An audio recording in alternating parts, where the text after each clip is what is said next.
আমার নাম রিয়া। আমি শহরের এক নিরিবিলি এলাকায় আমাদের ছোট বাড়িতে থাকি। বাবা মা ২ দিন আগে গ্রামের বাড়ি গেছেন এক আত্মীয়র অসুস্থতার খবরে। বাড়ি ফাঁকা, আমি একা। প্রথম দিনটা বেশ ভালোই কাটছিল, নিজেকে সময় দেওয়া, কিছু পুরনো বই। কিন্তু দ্বিতীয় দিনের সবকিছু বদলে গেল। সন্ধ্যা নামার কিছু আগে দরজায় বেল বাজল। আমি দরজা খুলতেই দেখি সামনেই দাঁড়িয়ে অখিল, আমাদের পাশের বাড়ির ছেলে। চুপচাপ, রহস্যময় স্বভাবের, চোখে অদ্ভুত গভীরতা। আমরা ছোট থেকে পরিচিত, কিন্তু ওর সঙ্গে এরকম একান্ত সময় কখনো কাটাইনি। আজ আমি তোমার সঙ্গে থাকতে চাই। ওর চোখে ছিল সত্যিকারের কিছু চাওয়ার আকুতি। আমি চমকে উঠি। মানে, শুধু কিছু সময় গল্প করতে চাই। অনেক কথা আছে যা বলা হয়নি এতদিন। ওর কণ্ঠ শান্ত, কিন্তু চোখে ঝড়। আমি কি জানতাম এই কিছু সময়ের মধ্যে আমার জীবন ওর প্রতি চিরতরে বদলে যাবে? আমি ওকে ভিতরে আসতে দিলাম। ঘর জুড়ে তখন নিস্তব্ধতা, কিন্তু মনে চলছিল শত প্রশ্ন। অখিল ধীরে ধীরে আমার পাশে এসে বসল।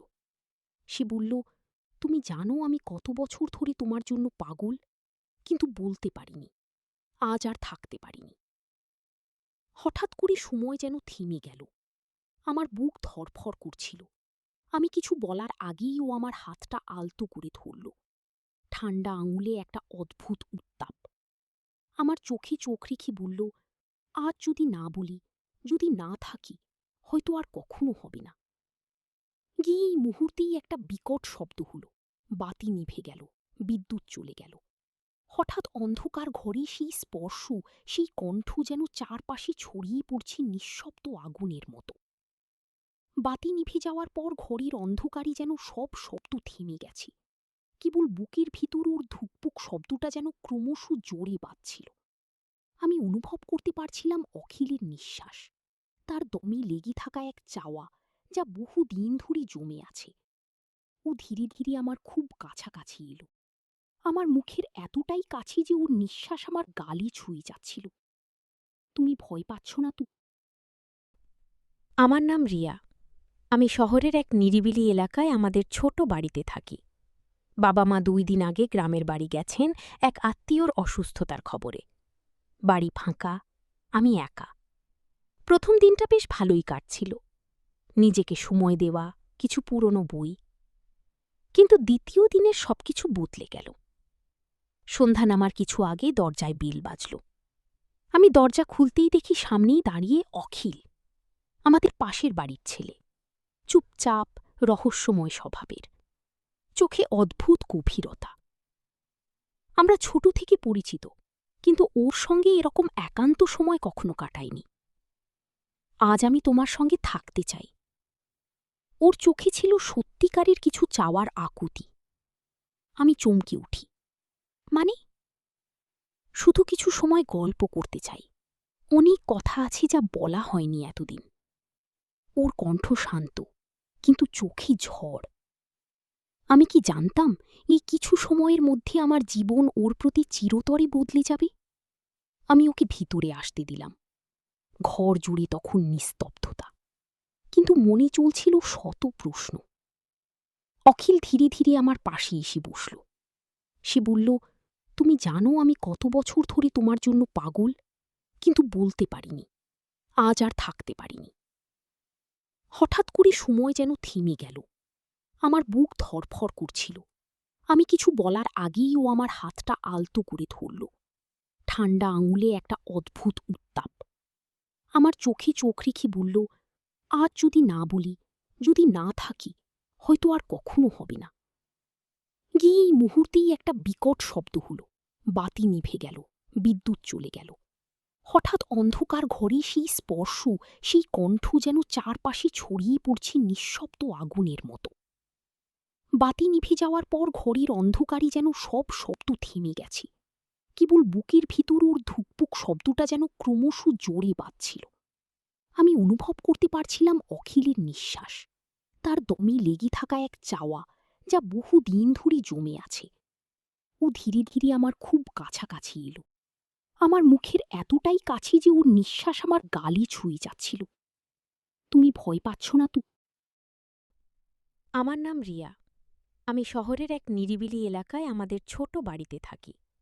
বাবা মা 2 দিন আগে গ্রামের বাড়ি গেছেন এক আত্মীয়র অসুস্থতার খবরে। বাড়ি ফাঁকা, আমি একা। প্রথম দিনটা বেশ ভালোই কাটছিল, নিজেকে সময় দেওয়া, কিছু পুরনো বই। কিন্তু দ্বিতীয় দিনের সবকিছু বদলে গেল। সন্ধ্যা নামার কিছু আগে দরজায় বেল বাজল। আমি দরজা খুলতেই দেখি সামনেই দাঁড়িয়ে অখিল, আমাদের পাশের বাড়ির ছেলে।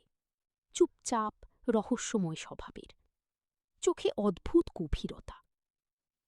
আমরা ছোট থেকে পরিচিত, কিন্তু ওর সঙ্গে এরকম একান্ত সময় কখনো কাটাইনি। আজ আমি তোমার সঙ্গে থাকতে চাই। ওর চোখে ছিল সত্যিকারের কিছু চাওয়ার আকুতি। আমি চমকে উঠি। মানে? শুধু কিছু সময় গল্প করতে চাই। অনেক কথা আছে যা বলা হয়নি এতদিন। ওর কণ্ঠ শান্ত, কিন্তু চোখে ঝড়। আমি কি জানতাম এই কিছু সময়ের মধ্যে আমার জীবন ওর প্রতি চিরতরে বদলে যাবে? আমি ওকে ভিতরে আসতে দিলাম। ঘর জুড়ে তখন নিস্তব্ধতা, কিন্তু মনে চলছিল শত প্রশ্ন। অখিল ধীরে ধীরে আমার পাশে এসে বসল। সে বলল, তুমি জানো আমি কত বছর ধরে তোমার জন্য পাগল, কিন্তু বলতে পারিনি। আজ আর থাকতে পারিনি। হঠাৎ করে সময় যেন থেমে গেল। আমার বুক ধড়ফড় করছিল। আমি কিছু বলার আগেই ও আমার হাতটা আলতো করে ধরল। ঠান্ডা আঙুলে একটা অদ্ভুত উত্তাপ। আমার চোখে চোখ রেখে বলল, আজ যদি না বলি, যদি না থাকি, হয়তো আর কখনো হবে না। গিয়ে এই মুহূর্তেই একটা বিকট শব্দ হল। বাতি নিভে গেল, বিদ্যুৎ চলে গেল। হঠাৎ অন্ধকার ঘরে সেই স্পর্শ, সেই কণ্ঠ যেন চারপাশে ছড়িয়ে পড়ছে নিঃশব্দ আগুনের মতো। বাতি নিভে যাওয়ার পর ঘরের অন্ধকারে যেন সব শব্দ থেমে গেছে। কেবল বুকের ভিতর ওর ধুকপুক শব্দটা যেন ক্রমশ জোরে বাজছিল।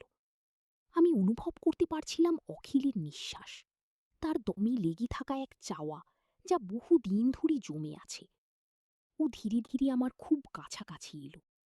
আমার মুখের এতটাই কাছে যে ওর নিঃশ্বাস আমার গালে ছুঁয়ে যাচ্ছিল। তুমি ভয় পাচ্ছ না তো? আমার নাম রিয়া। আমি শহরের এক নিরিবিলি এলাকায় আমাদের ছোট বাড়িতে থাকি। বাবা মা 2 দিন আগে গ্রামের বাড়ি গেছেন এক আত্মীয়র অসুস্থতার খবরে। বাড়ি ফাঁকা, আমি একা। প্রথম দিনটা বেশ ভালোই কাটছিল, নিজেকে সময় দেওয়া, কিছু পুরনো বই। কিন্তু দ্বিতীয় দিনের সবকিছু বদলে গেল। সন্ধ্যা নামার কিছু আগে দরজায় বেল বাজল। আমি দরজা খুলতেই দেখি সামনেই দাঁড়িয়ে অখিল, আমাদের পাশের বাড়ির ছেলে।